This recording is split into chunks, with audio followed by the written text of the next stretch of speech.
One of the things that I love, no pun intended, the most about the idea of love in fantasy is that it can fill so many different voids that you didn't realize existed within the book. Love can be the motivation for the hero to defeat this great evil, or love can be the reason why a great evil is created.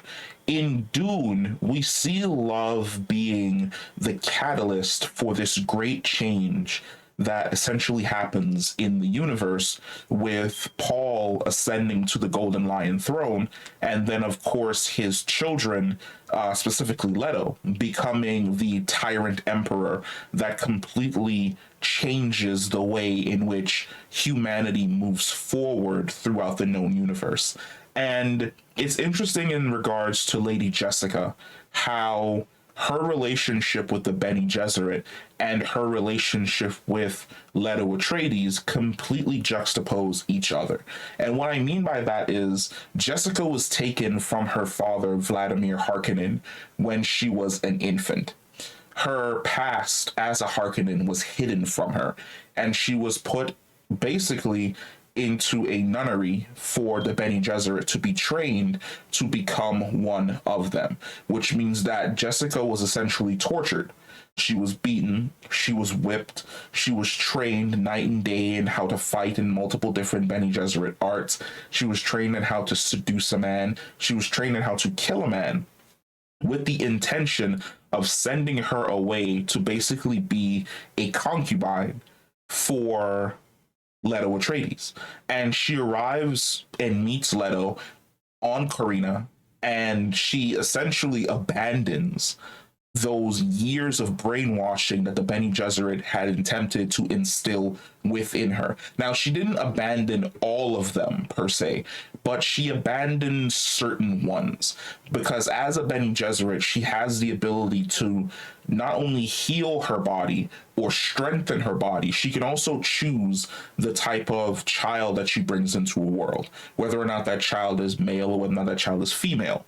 And the order she was given by the Bene Gesserit was to give birth to a daughter, with the idea that that daughter would be taken over to the Harkonnen, a Harkonnen male, more likely Fade, and then their child would end up becoming the Kwisatz Haderach, the prophesized god that the Bene Gesserits were attempting to breed into the universe.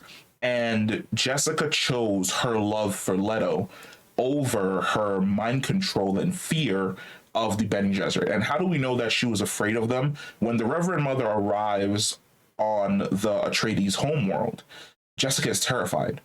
There's a look of fear in her eyes when she sees the Reverend Mother. There's fear in her when the Reverend Mother puts her outside the door and she chooses to test Paul. And she's crying, she's almost hysterical at the idea that the other person that she loves besides Leto, being Paul, may end up being killed if he fails this test.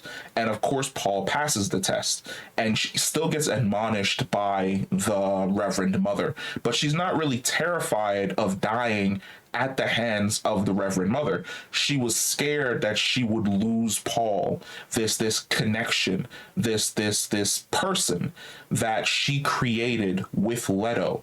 And her love for Leto is the reason why Paul essentially exists. The creation of this Kwisatz Haderach outside of the control of the Bene Gesserit. But at the same time, the Bene Gesserit can't act rationally because, once again, Paul has the potential to be everything that they essentially wanted. And once Leto dies, we see this shift in Jessica's character where she becomes wholly dedicated to Paul. Of course, she's wholly dedicated to her daughter that she's carrying for Leto as well, but she is 100% dedicated to making Paul into this godlike figure that the Bene Gesserit have always wanted to create, not for the Bene Gesserit, but for his own good, to keep him alive from all of the forces that may attempt to essentially destroy him. And she chooses to become the Reverend Mother for the Fremen.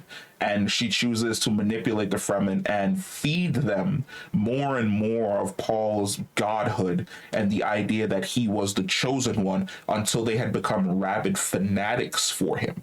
And of course, this is expanded upon more in the future books beyond Dune Messiah, where you get into a relationship between her and Paul's children, Leto the Second, and I cannot remember her name. It might have been Ganymede, which was the name of his daughter, and how her relationship with them is a lot more fraught than her relationship with Paul, where there's even a moment in the future where she goes to war against them and against Leto and the Golden Path because she believes that the path that Paul took was the correct one, and the direction that Leto is going in is completely opposite of what his father would have wanted.